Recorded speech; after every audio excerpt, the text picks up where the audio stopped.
commitment to accountable governance. The full 72-page report will be published by close of day tomorrow. I would, however, proceed to give a summary of the key findings in the report and government's position, which directly address the substance of the Fourth Estate's claims. Now, the first item relates to the details of the Big Push projects.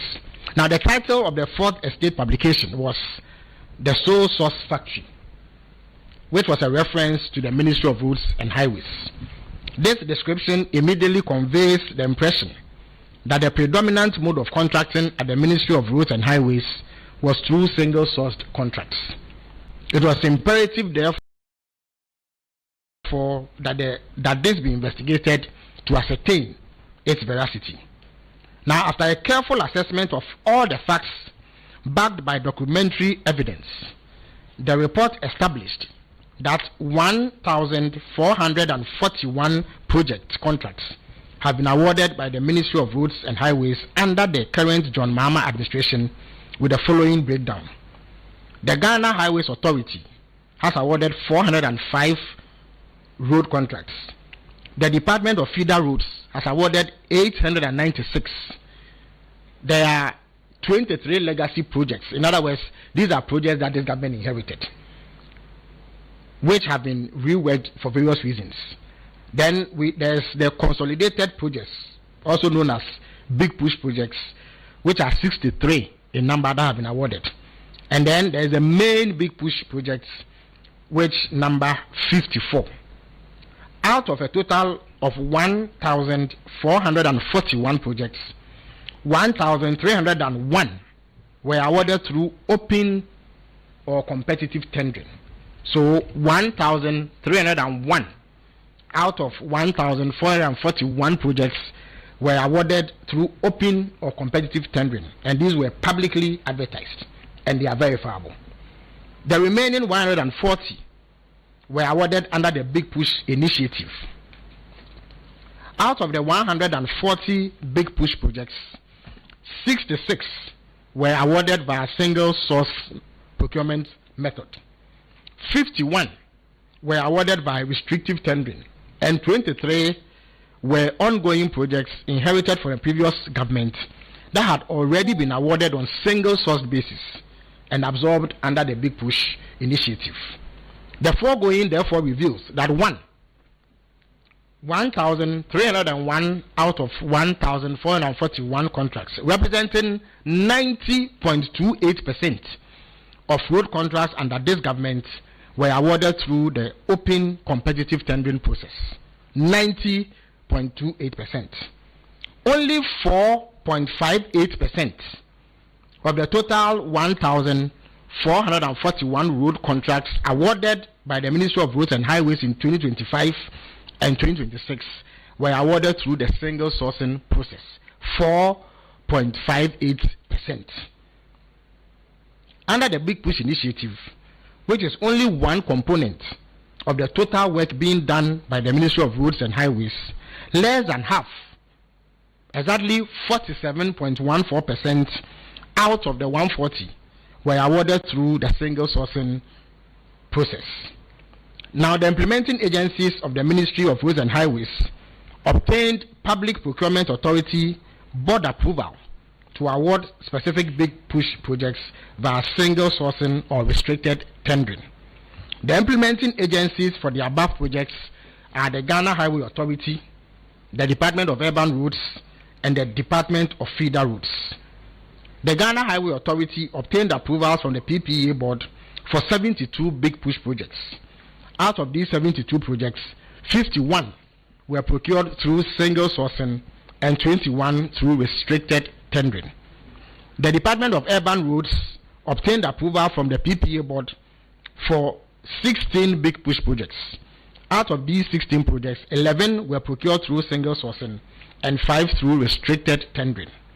The Department of Feeder Roads obtained approvals from the PPA board for 29 Big Push projects. Out of the 29, 4 were procured through single sourcing and 25 through restricted tendering. As indicated earlier, there were 23 legacy projects which were already awarded on single source paces by the previous government that were absorbed into the big push. Now, commitment authorization was obtained from the Ministry of Finance for 136 projects, but one project is yet to be awarded. The total number of projects awarded, therefore, is 135. At the end of the procurement stage, some projects were broken down into separate lots.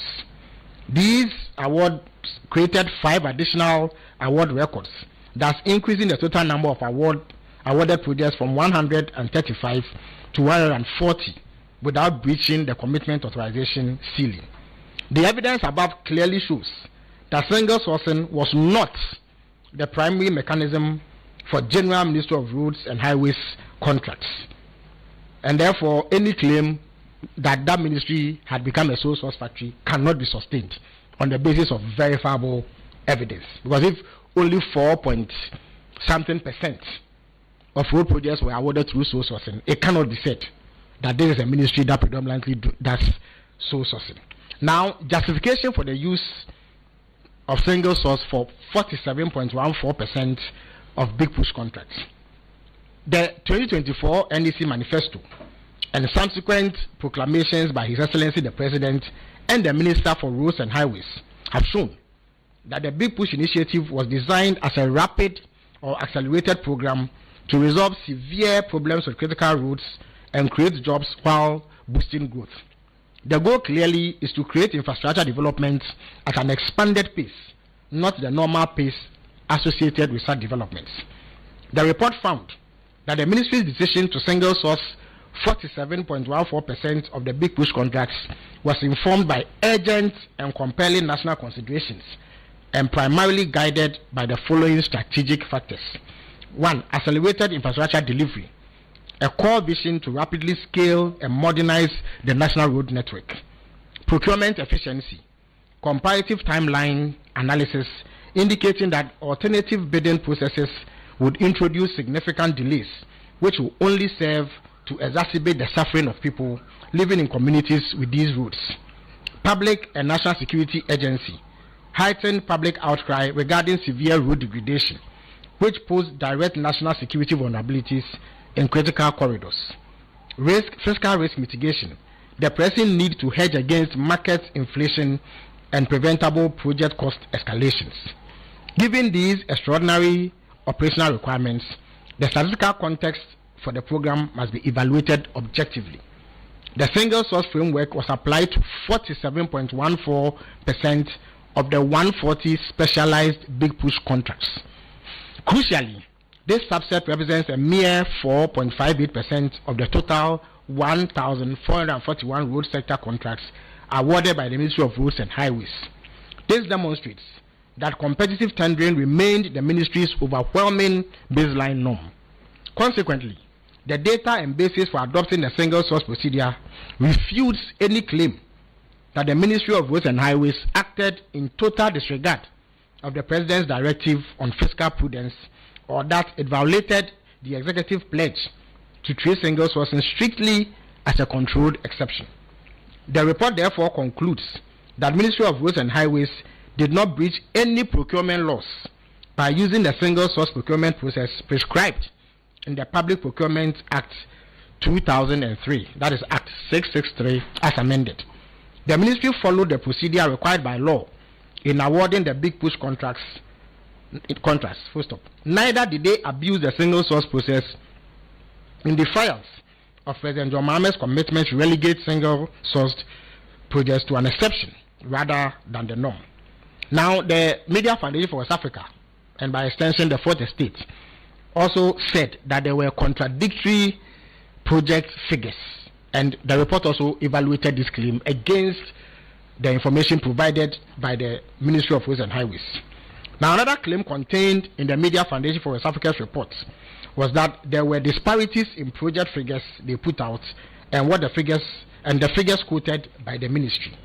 The report concludes that seeming disparity may be due to a focus on the source of funding. The Ministry of Roads and Highways has various sources of funding for the infrastructure projects, including the Consolidated Fund, the Road Fund, bilateral and multilateral funds, as well as donor funding. The Big Push Fund was established by the Ministry of Finance in 2025 to provide dedicated financing for large-scale infrastructure projects. The fund's primary purpose is to accommodate the significant capital requirements of the Big Push projects, which will otherwise create a fiscal imbalance within the ministry's existing budgetary framework. Funding for the 140 Big Push projects is split between the Big Push Fund and the Consolidated Fund, focusing on infrastructure projects funded exclusively via the Big Push Fund creates an inaccurate picture of the reality on the ground. There were also claims in respect of the Dodo Pepeso in Kwanta Road. On the inconsistency of figures put out about the Dodo Pepeso in Kwanta Road, the report found that the Ministry of Finance letter dated July 11, 2025, which communicated the grant of commitment authorization for the rehabilitation of the Dodo Pepeso in Kwanta Road, which is a 46-kilometer road, indicated that the estimated cost was 684,000,000 and 1,621.50 Ghana cedis. 684 million and 1,621 Ghana cedis. That was the certified contract sum as contained in the commitment authorization for the road. A letter from the Ghana Highways Authority dated 31st December 2025 clearly stated that the estimated cost for the rehabilitation of the Dodo Pepeso in Kwanta Road was 683,902,257.69 Ghana cedis, which was lower than the amount in the commitment authorization. If the estimated cost for the road was listed or published anywhere by the Ministry of Roads and Highways as 804 million, as alleged by the Fourth Estate and the Media Foundation for West Africa, this could only have been a genuine typographical error, since the commitment authorization does not allow an amount higher than 684 million for payment for the rehabilitation of the Dodo in Kwanta Road. The contract awarded to the contractor to construct that road clearly captures the contract sum as 683,902,957.69 million Ghana cedis, and that contract is now public knowledge. It's a matter of public record. It has been published. The contract that the ministry awarded states this as the figure. So if any other figure appears anywhere and not in the contract, this is clearly an error which cannot form the subject of any serious inquiry. Beyond a genuine error in stating the figure in a list of projects they published, this does not raise any issue of impropriety whatsoever. The amount of money that the government of Ghana is bound to pay the contractor for the execution of that project is captured in the contract. No other figure will suffice. So it's important that we don't raise red herrings when the issues are very, very clear. Now there's an issue involving a company called Growth 82 Global Limited. The Media Foundation for West Africa also alleged in their reports in reference to Growth 82 Global Limited and the rehabilitation of the Dodo Pepeso Kwanta Road project that the letter W was omitted by the ministry in the word growth, making it growth to avoid public scrutiny. Again, it's important. Whilst scrutiny and anti-corruption and public accountability are extremely important and we should demand same, it's important that we don't raise red herrings. The contractor for a project cannot be hidden. When you go to the project site, the contractor has a signboard bearing his name. He is also working on the project. So every Tom, Dick and Harry knows which contractor is executing the project. So in a communication from the ministry, if they omit the letter W, it does not conceal the contractor. And we do not sincerely believe that this should have formed the basis for a request for an inquiry. The omission of a letter W does not convey any impression whatsoever of any act of impropriety. And so the report found that this was a red herring and nothing more.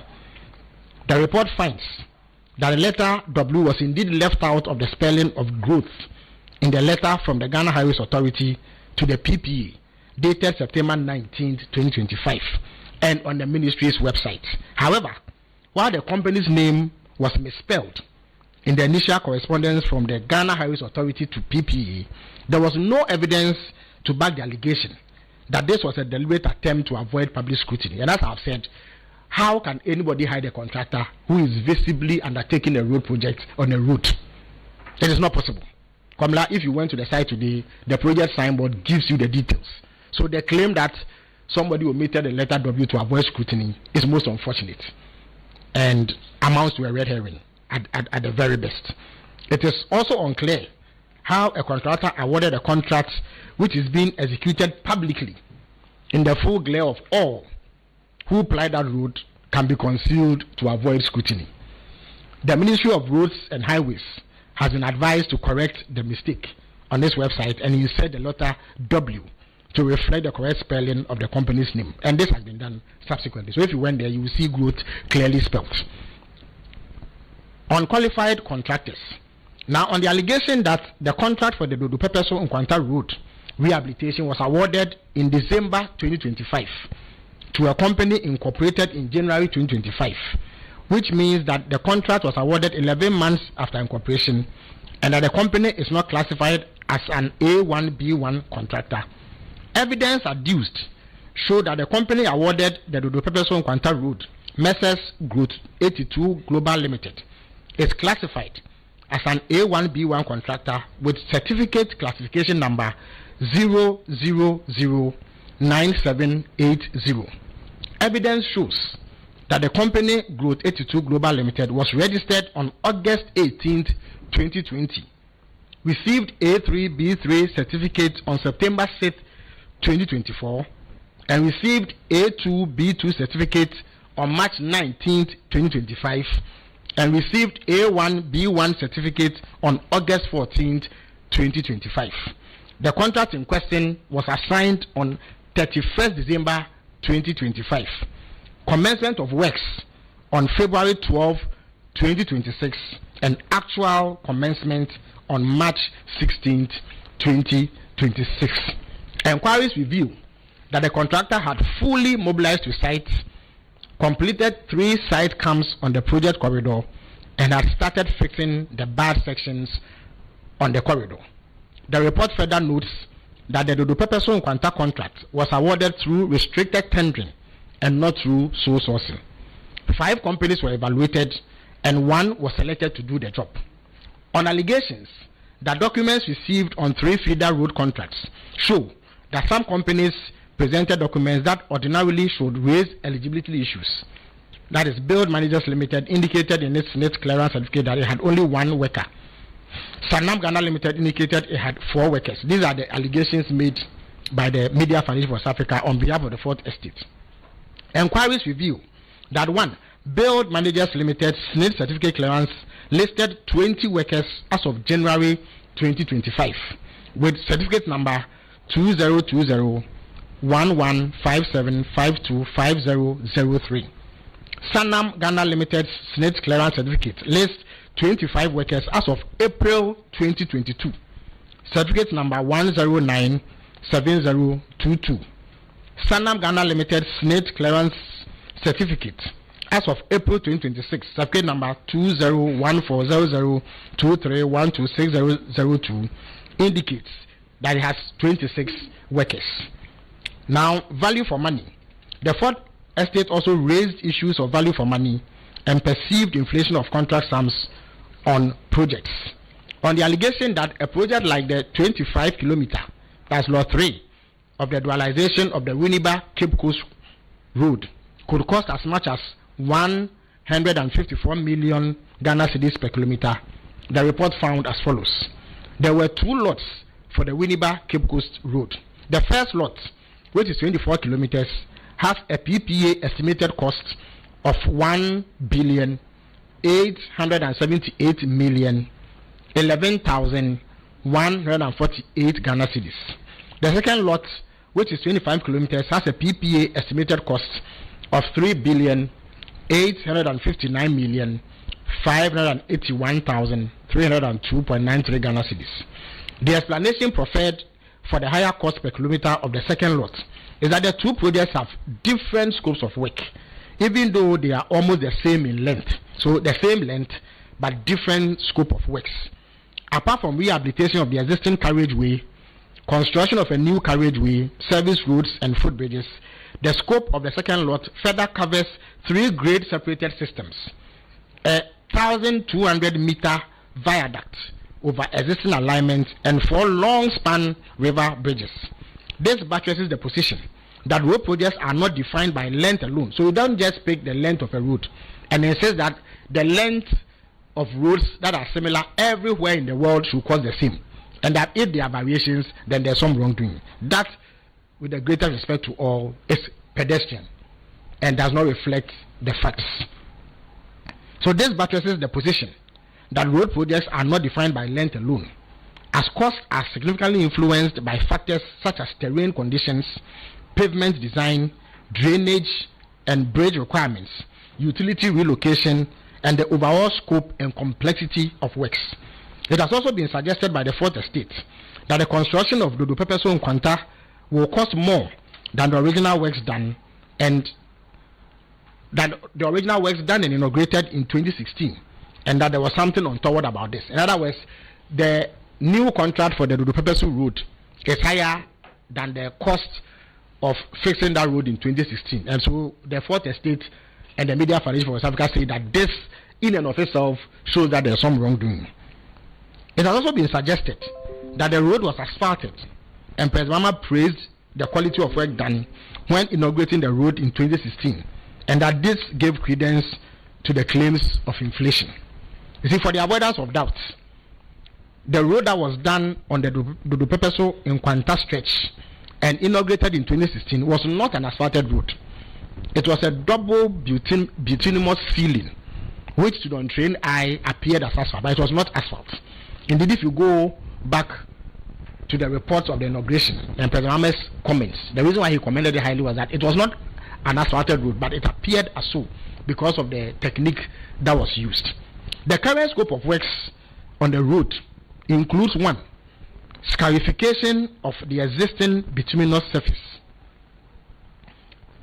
new 600mm U-drain, new 6-kilometer trap drain, natural gravel sub-base, new crushed rock base 200mm thickness, new asphaltic binder, new asphalt concrete wearing surface, and new road furniture. It is now going to be an asphalted road with all these new additions.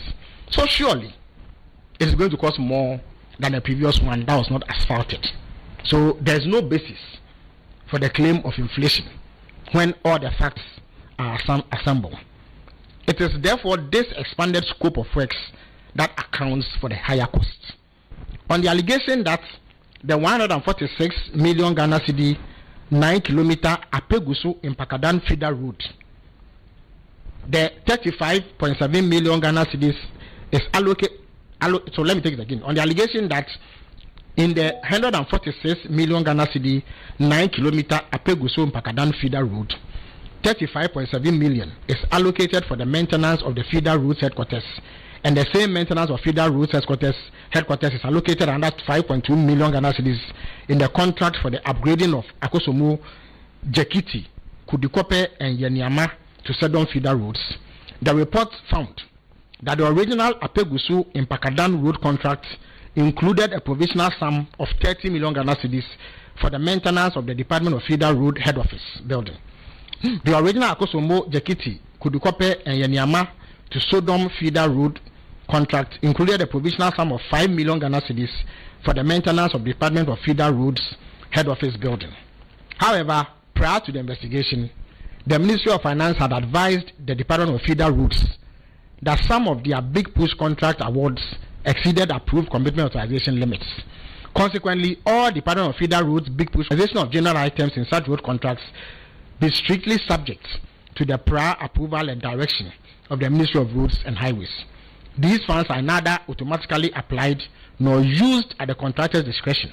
Instead, they are disbursed solely for ministry-approved priorities within the road sector. Consequently, while provision is made in the budget for general items, the Department of Feeder Roads cannot access them without explicit Ministry of Roads and Highways authorization, and every single expenditure request undergoes strict vetting processes. On the allegation that in another feeder road contract, 3 cross-country vehicles and 2 pickup vehicles are to be procured. The report indicates that the allegation was not backed with any details of the actual road contract being referred to. On the allegation that even though the Media Foundation for West Africa did not have copies of the Big Push contracts, reliable sources at Ministry of Roads and Highways had said that amounts allocated for vehicles and other general items is bigger in the bigger contracts are totally absurd. The report indicates that the allegation was not backed with any information on who the reliable sources at the ministry are and what bigger contracts have absurd amounts allocated for vehicles and general items. On the allegation that while the data indicates different contractors have been awarded contracts through single sourcing, in multiple instances, some individuals own multiple companies that have been awarded contracts. The report indicates that the allegation was not backed with examples of contractors or contracts. On the allegation that the minister indicated that some of the contracts were put into lots to allow multiple contractors to be assigned to ensure competition and efficiency, but some of these road projects put into lots were given to the same contractors.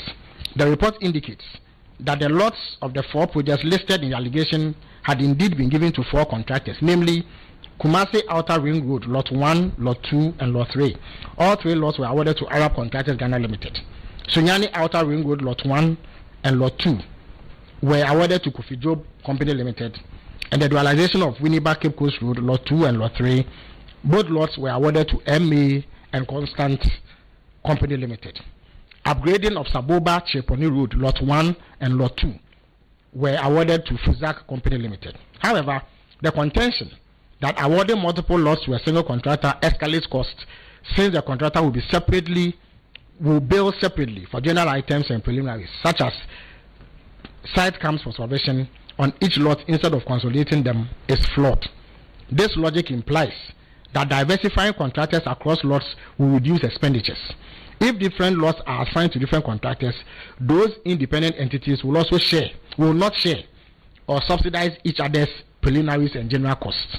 In other words, the claim is that if you break roads into different lots and award them to the same contractor, the costs will go up because their general items will not be the same. That claim is flawed, because if you give it to different contractors too, their general items will not be the same. In fact, they are even unlikely to speak to each other because they will operate separately. So that claim is completely false. It is flawed and has no basis. Consequently, the allegation that single contractor multi-lot awards artificially inflate project cost does not hold. Furthermore, awarding 2 contiguous lots to one contractor does not merge them into a single operational stretch. The contractor is legally and contractually obliged to execute works concurrently across both lots, which typically requires distinct personnel and machinery fleets. Ultimately, only contractors with proven high-tier capacity are entrusted with simultaneous multi-lot execution. Now, recommendations.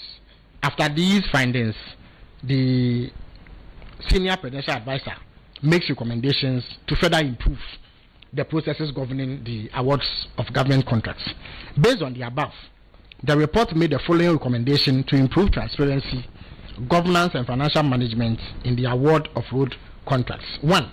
In accordance with the Value for Money Office Act 2026, all public sector single source contracts above the determined threshold must go through the VFM office and obtain a value for money certificate above the contract before the contract is awarded. Number 2, all public sector single source contracts above the determined threshold must be submitted for cabinet approval before the contract is awarded. 3, legislation intended to tighten the discretion surrounding the award of single source contracts should be accelerated and concluded urgently by the Ministry of Finance and the Ministry of Justice and Attorney General. 4, procurement entities must, within specified time frames, publish all approved single source contracts, comprehensive financial valuations, and verified ultimate beneficial owners on the centralized Open Government e-procurement portal. On the Value for Money Office, the recently enacted Value for Money Office framework presents an important opportunity to strengthen pre-award scrutiny, accountability, and public confidence in Ghana's procurement system. The Act was passed on 26 March 2026 to provide technical oversight and ensure that major government expenditure and projects deliver maximum benefit for public funds, especially focusing on economy, efficiency, and effectiveness. It was assented to by President John Mahama on May 11, 2026.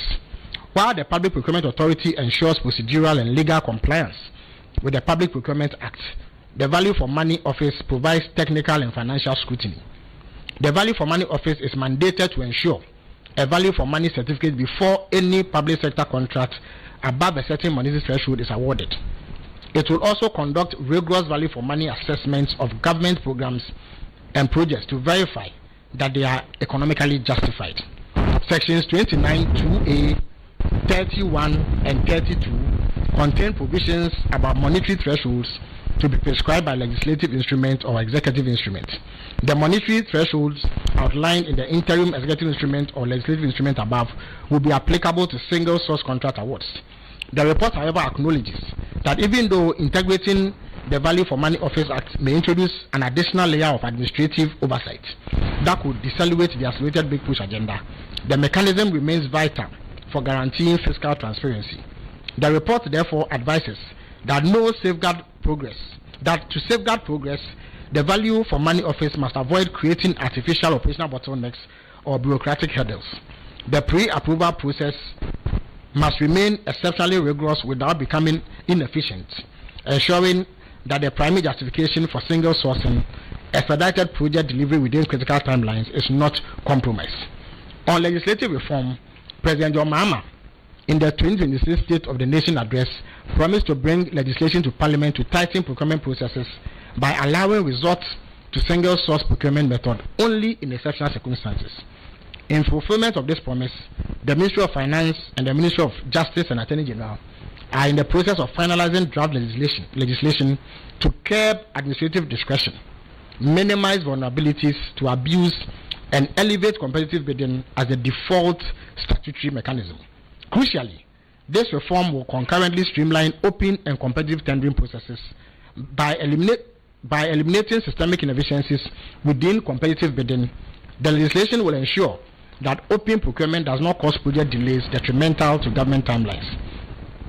On cabinet approval, making cabinet approval mandatory for high-value single-source contracts introduces a critical layer of executive oversight to Ghana's public financial management. To strengthen fiscal discipline, cabinet approval should be made a mandatory prerequisite prior to the award of any single-source contracts. Contracts subject to this executive oversight must either meet the predefined financial thresholds established under the Value for Money Office Act 2026 or fall within specific limits explicitly determined by Cabinet. On publication of procurement calendars, adopting open data disclosures as a permanent systemic feature of the public procurement cycle is critical to restoring public trust. Procurement agencies must, within specified time frames, publish all approved single-source contracts, comprehensive financial valuations, and verified ultimate beneficial owners on a centralized open government e-procurement portal to dismantle any perception of patronage. Now, in conclusion, from the above analysis, the Ministry of Roads and Highways did not abuse the single-source procurement process in the award of project contracts or in the Big Push contracts. The Ministry acted within legal provisions and bona fide boundaries regarding the Big Push contracts. The report, however, indicates that there seems to be a strong public aversion to single sourcing unless reserved for genuinely exceptional circumstances. Even though current legislation takes care of these sentiments by providing the exceptions when single sourcing may be applied, it will be advisable to further restrict administrative discretion in the evaluation of future single sourcing applications. Thus, even though the Ministry of Roads and Highways acted within the existing provisions of the Public Procurement Act 2003, Act 663, as amended, and obtained the necessary approvals for single sourcing, public concerns highlight the need for stronger institutional transparency, enhanced public disclosure, and proactive independent oversight mechanisms.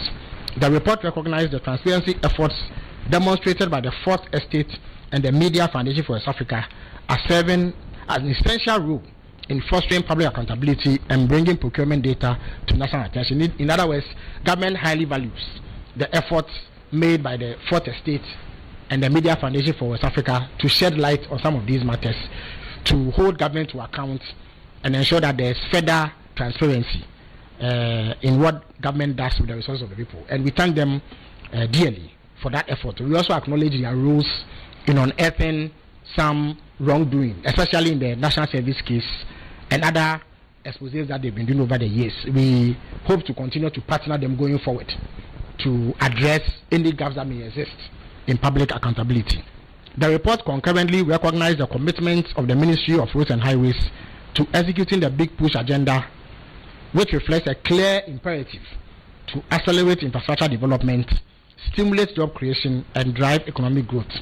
The report concludes by stating that the Public Procurement Authority Board, the Value for Money Office and Cabinet must function in tandem to ensure that accelerated national infrastructure initiatives such as the Big Push agenda are executed with optimal financial scrutiny and structural integrity.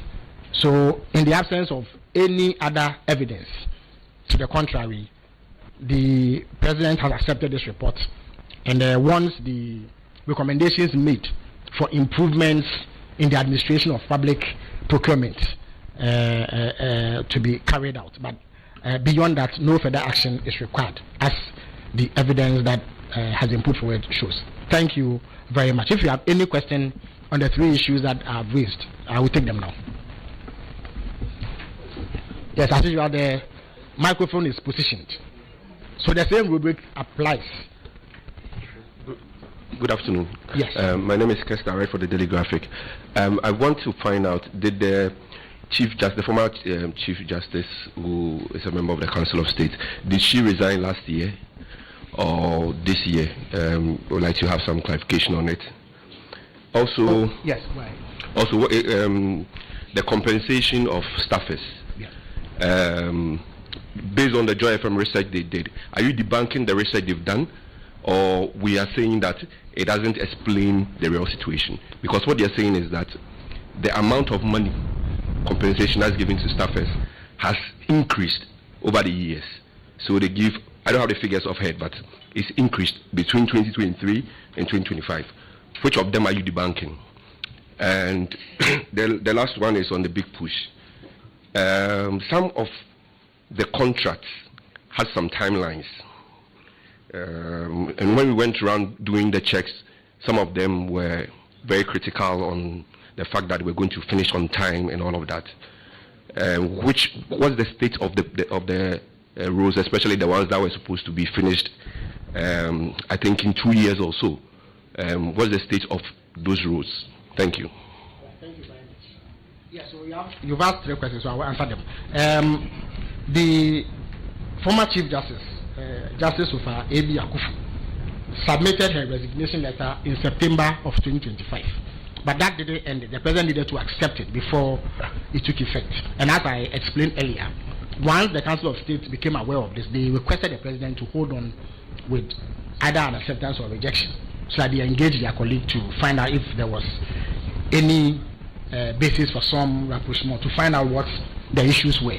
They go back to the President to indicate that they had done the engagement and that they didn't think that there was any bad blood that accounted for it, so the President could go ahead. So it is on that basis that the President was then able to accept the resignation. So the resignation at least was communicated in September 2025.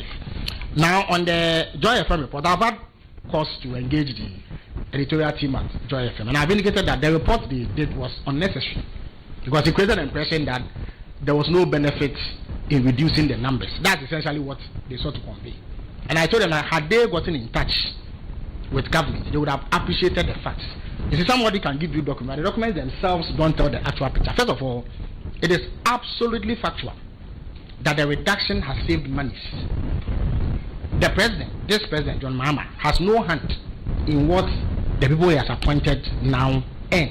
It was determined by somebody. What it means is that those who left office, their final salaries and conditions of service is what is being taken now. Do you understand me? So when you do the multiplication of 333 or so political appointees under President Akufo-Addo with what was determined, you find that that figure is much bigger than what the 233 appointees are taking under President Mahama. So they claim that the figures have gone up is not true. It is just that they received, or they are going to receive the money after they've left office. So if you use only what you see now as a yardstick, you'll be mistaken. And let me give you the figures again. In 2024, in fact, the Joy FM report actually used the 2023 figure for comparison. There were actually 355 political appointees under President Akufo-Addo in 2024. There are 233. The conditions of service are the same. When you pick the 2024 budget, which was read in 2023, November, what is budgeted for is less than what they were actually entitled to, which has been determined by a committee that President Akufo-Addo set up. I told you that some of them have already received back pays and ex gratia. If you add that amount to what they received before leaving office, it is bigger than what President Mahama's appointees are receiving. It was the same amount. But the report created the impression then that there is no need for a reduction. That reduction has saved money running into millions. Mind you, the conditions of service are not just limited to salaries. Accommodation, vehicles. Since President Mahama came, we have not bought new vehicles. Most appointees under him in this house are using their own vehicles, including Shamima, my deputy. He hasn't bought new vehicles. So he has saved the need to buy new vehicles if he had appointed more people. And then to give them accommodation and other perks, plus their salaries. So the salaries being taken by 233 people is certainly less than that taken by 355 people. But if you go and use dated documents that were relevant in 2024, for analysis being carried out now, you'll be mistaken. And that's why I've had cause to criticize the My Joy Online report. That if they had gotten in touch with government, they won't put it out. They appear to have mirrored claims being made by MPP propagandists, some of whom were beneficiaries of the salaries that have been determined. Ministers under the MPP, MPs under the MPP have received back pay, which is a top-up of what they received before they left power, which amounts to the same thing in terms of the conditions as what the appointees and Apelama are receiving. But because of the reduced numbers, the total figures are lower. When the finance minister did his budget, it included, when they talk about compensation, it also includes ex gratia and arrears owed to people. So you don't just take the figure and splash it. So for the avoidance of doubt, let me repeat it. It is false that President appointees are receiving more now, even though they are fewer. It is not true. There is an outstanding arrears for appointees and President who served in this house, the presidency, which will be paid. Indeed, I have been in touch with the finance ministry. They are processing it. Once it is paid, you will see that the figures are much bigger. When it comes to ministers, at the point they had 124 ministers. Before they left, I think they had close to 80 ministers, if I'm not mistaken. That is if you add deputy ministers to ministers. What those people took as their final salaries is what ministers under President Mahama are taking. So logically, if we are taking the same amount, when 58 people take the same amount, it cannot be more than when 80 people take the same amount. So there's no logic or truth to what the MPP propagandists are saying. And certainly, the My Joy Online report was flawed. I don't want to ascribe any ill motive to it. It is just that they need to do better in terms of cross-checking information before they go to press. That is all. So we are debunking the figures and the rationale and the thinking behind it. As for the progress of roads, there's significant progress around the country. Of course, the Minister for Roads and Transport himself has gone around the country to inspect progress. And where there have been shortfalls, he has confronted the contractors directly. Indeed, only last week or so, there was a report of him having cancelled one contract given to a contractor because of delays. And he has indicated that he will continue to do that until the desired outcomes are achieved. Yes. Oh, of course, he will come again. He will come to the accountability series again, and he will spell out the details of these matters. Thank you. Yes, are there any other questions? So, Minister, I want to find out from you. You said the former CJ resigned in September 2025. She tendered in a letter in September. Okay. That letter had to be the resignation has to be accepted by the president. Yes, well understood. Yes. Well understood. But in your presentation, you mentioned that the reasons are not known. Yes, but given the period with which he has resigned, I mean, it's almost 9 months, and Council of State engaged here. We believe that in the interest of transparency and accountability, the Council of State would have communicated back to the President or the Presidency what could have been the reason why the former CG resigned from the Council. Is it the case that the reasons is in bad taste, or you are just engaged in a cover-up to, save the image of the government? Secondly, I also want to find out from you, tied into the same thing, who replaces her? Is it former CJ Justice Tokono or Justice Enimiabu, or the government intends to fall back on former CJ Justice George Unawood? My last question will be about the fact that you mentioned the current number of ministers stands at 58 instead of 60. Ghanaians, after the Christmas and New Year celebration, were anticipating that President Mahama will announce a new defense minister and a new environment minister. It has taken almost 10 months. When is this announcement going to be made? Thank you. Thank you very much. First of all, there's nobody better placed to communicate the reason informing the former CJ's resignation than herself. Her letter is here. Ordinarily, I should not be showing you this, but in the interest of transparency, I'll show it to you. This is it. It is just a 3-paragraph letter. No reason is assigned. And I doubt if the Council of State itself is seized with capacity to disclose the reason. They have not brought the President any reason. What they have told the President is that they've engaged there and they find that there's really no bad blood or no untoward motive for the resignation. We do know that the former CJ is involved in other courses. She is an active member of the IE now, and she is particularly strong on the extractive sector.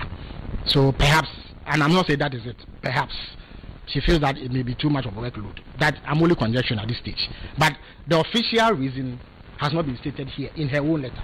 We cannot divine a reason for her. And that is the reason why I've showed you this, just in the name of transparency. That's all. So there's no basis for a cover-up whatsoever. As to who replaces her, I've indicated that the processes are ongoing. The constitution is clear on how to compose the membership of the Council of State. So once that process comes to an end, an announcement will be made. But I'm not in a position to state who replaces her. Yes. Any other? Yes. Go ahead. Yeah.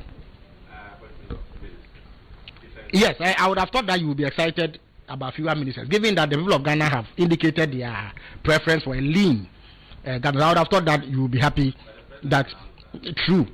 It does not invalidate the benefits of having fewer ministers, as I outlined to you a short while ago. But the President has said that when there is indication that will be done, it will be communicated to the people of Ghana. The President will inform me. I will inform the people of Ghana. But as of now, the President has not told me when he is going to do that. Yeah. Well, he hasn't said so. But he has not told me when he is going to do so. Once he does it, I will let the people of Ghana know. But the fundamental point remains that government continues to function. Indeed, the Ghana Armed Forces has been beneficiaries of significant retooling. They've received some equipment in recent times. So I would argue that they are actually in a much better position now than they were before. So if things are going well, then you begin to question whether or not there's no wisdom in having fewer people running government than having more people. But when the President is ready to make the announcement, I'll be more than happy to convey it. And I'm sure you'll be one of the first persons to know, given that you work at the Presidency for your station, GH1 TV. Yes. Kesta, okay, all right. Sure. Go ahead, yeah.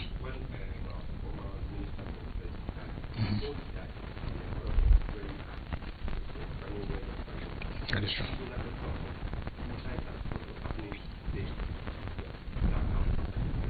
I'm not sure about the blackout, but the point is that government agencies convey information when they deem it necessary. The Deputy Minister for Defense, Honorable Boja Jensi, has been very active. Indeed, only 2 days ago, he posted an update about the Afari Military Hospital. he gave information. And when the stampede occurred during the recruitment exercise, he was front and center of efforts aimed at informing the people of Ghana. He's embarked on some activities under his ministry, which he has kept the people of Ghana informed about. So I'm not sure that there's a blackout. When the first piece of equipment arrived under the retooling program, there was a public event. It was led by the acting defense minister, the Honorable Kaselato Force. The president himself was at hand to receive the equipment and hand it over to the armed force. So I'm not sure where the claim about the blackouts is coming from. If they have nothing to communicate, they cannot communicate. They communicate only when there is something to communicate. And I can assure you that if there is anything that is deemed important for the information of the people of Ghana, it will be put out. They have a very active public affairs section, one of the most active in the public service. And therefore, I'm sure that any information that you need, to the extent that it is not classified or is not considered a national security matter, you should be able to have access to it. Yes. Absolutely. So I'm surprised then that you are speaking about a blackout. Mm-hmm.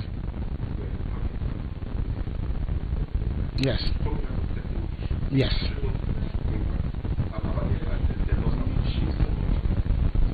Oh yeah, so if there's an update on that, it will be provided, irrespective of who occupies that office. That's the point I'm making, yes. Yes, Max. Yes. Yes, go ahead, please. Hello? Okay. Maxwell Abuba from Joy FM Joy News. My first question is about the Chief Justice. You mentioned that there's been a lot of conjecture. Indeed, I've come across social media rumors. There's a lot of things happening within the social media grapevine, with some suggesting that the Chief Justice resigned possibly because of the removal. The former Chief Justice resigned as a result of the removal of the former Chief Justice Gertrude Tokono. Now, they make this claim because on social media, when the Article 146... Who on social media, please? Social media. When social media is not an entity, it's not a personality. Who? But there are people on social media. Okay. There are people on social media. Right. When the go ahead. When the Article 146 process was triggered, right? The former Chief Justice Sophia Kufu made comments suggesting that the Chief Justice then, Gertrude Tokono, was being, she was being treated like an ant, being killed with a sledgehammer. She said they were creating mountains out of a molehill. And also looking at the circumstances and the timing of her resignation, because the Chief Justice, Gertrude Tokono, was removed on the 1st of September. And you're disclosing to us that her resignation came in September. Is it mere coincidence? Is it far-fetched for social media grapevine to suggest that she resigned as a result of the removal of the Chief Justice, the former Chief Justice? Well, Max, clearly, let me answer this. You come back. Okay. You are clearly engaging in conjecture. Here is a woman's letter. And the former Chief Justice has a reputation for being outspoken and highly principled. When she disagreed with the DDEP program, far and away the most obnoxious economic policy implemented by any Ghanaian government, she went on public manifestations. She demonstrated. Surely, if she resigned as a result of that, she would have stated same, or she would have found some means to let you know. So in the absence of that, I think that it is most unfair to ascribe motives to her when she herself has not communicated same. Government, as far as I know, as a matter of record, has not received any communication from her in respect of resignations based on the matters that you raise. So we can only speak to what is on record and what we know. What I know, and I've shared with you, is that she didn't state that anywhere in the resignation letter. So I'm surprised that... So you think it's far-fetched for people to make those claims? For me, it is far-fetched. As we speak, she has not said anything. We cannot divine a reason for her. And as I've said, she's not somebody known to be reticent in terms of speaking her mind and letting the public know what she feels about any particular issue. And she hasn't said anything in respect of that relating to her resignation. She has not even commented on her resignation, as far as I know. So we cannot accept conjecture on social media as the fact. The fact on record is that she hasn't stated a reason. Yes. Okay, thank you. Second question, and it's a clarification being sought by the author behind the publication on MyJoyOnline.com, the publication you referenced. Well, how about taking that clarification before going to press? So, is that not standard practice? So I have, because you made a point, at the risk of belaboring maybe some of the responses that you've given already, it gives a trend of compensation costs at the presidency from 2023 to 2025. And in 2023, there's a table here which shows the compensation cost at 125 million. In 2024, it shows 153 million. And then in 2025, it gives 100 million. And then in 2026, it gives 248 million. So the question is, what is accounting for the change from 2025 100 million and then 2026 to 248 million? Is it because as a result of an implementation of maybe compensation package from the previous regime? What really is accounting for this? I've spoken to that. I've explained it. Your own figures bear out the fact. Why did the numbers increase from the figure you mentioned in 2023 in 2024? In 2025, it was 100 million, which was smaller than what was earned in 2024. The reason is simple. As of the end of 2024, the Emoluments Committee set up by President Akufo-Addo, and I've given you the name of the person who chaired it, a distinguished legal practitioner called Dr. Mrs. Janet Ampedu-Fofie. She chaired a committee that determined the conditions of service, including salaries of appointees under President Akufo-Addo. The 2024 budget did not capture this work. That budget was read in November 2023. They couldn't have known what the committee would recommend. After the committee recommended this, I'm telling you that appointees under President Akufo-Addo have been given a top-up, a difference between what they took, which amounts to that 125 we speak about, and what the committee had determined. Logic, common sense would indicate clearly that the amount they took is higher than what is in the budget, because at the time the budget was being prepared, their conditions had not been determined. That is why I make the point about your colleagues at MyJoy Online getting in touch with government for clarity. You don't just take figures and run with them without appreciating the context. No MPP propagandists can say that they took less than we are taking. If you base your argument solely on the 2024 budget estimates, you are not doubling in honest analysis, because everybody knows that in the final analysis they took more than that. Let me repeat it. Ministers under the MPP, MPs of the 8th Parliament have all received, in addition to their ex gratia, top-up of their salaries. How did that top-up arise? There's a difference between what is in the budget, which they took for the 4 years, and what the committee said they should be paid. And that has been paid to them. The only people who are yet to be paid are the presidential office staff, the political appointees at the office of the president under President Akufo-Addo between 2021 and 2024. I have told you that the finance ministry has indicated that they are processing that payment and they will pay. Once they receive it, they would also have received the top-up. So what they took with respect to their positions is the same things that people who work under President Mahama has taken in the same position. So logically, President Mahama's payments will be lower, except that for convenient propaganda purposes, they leave out this. This is a very important document. It was taken to Parliament on 6th January 2025. I can share the approval with you. And they know it. Anybody who disregards that is not being honest, is being mischievous, is peddling falsehood. And I don't expect members of the media to fall into it. I'm not saying that it was done intentionally. There was a flaw in the approach, which is that when they got the documents, they did not contact government for an explanation. That is all. If you had done that, as you have done today, this wouldn't have arisen. That's all that there is to it. And President Mahama has not increased the salaries of his appointees. Indeed, he has not determined their salaries. It was determined by his predecessor. And the law is clear. You can check the constitution. You cannot vary the conditions adversely against anybody until a committee has looked into it. as prescribed by the Constitution. But President Mahama says he will put an end to that structure. There will be one independent emoluments committee which is permanent and won't be set up close to the end of his tenure, which will determine the salaries and conditions of all public sector workers. Until that is done, this is the process that is used, as I have explained. So that is all that there is to it. If you pick the nominal figures in the budget statements, it will be misleading. That is all that there is to it. Yes, thank you. If there's any other question, I will take it. Otherwise, okay, all right. Honorable, just want to find out, the President commissioned the IGP to launch a report into the 2020 election violence. Yes. The Interior Minister has confirmed that report has been presented. I want to know whether Dr. Bosman Asari, the EC deputy chair at the time, was he complicit in that report? And if he is government interested in constituting investigations into it? Oh, the Interior Minister sometime, either early this year or late last year, we can reconcile the dates, actually held a public briefing at the offices of the Information Services Department and spoke to the IGP's report into the killings during the 2020 and 2024 elections. I don't recall him ever mention Dr. Bosman Asari's name.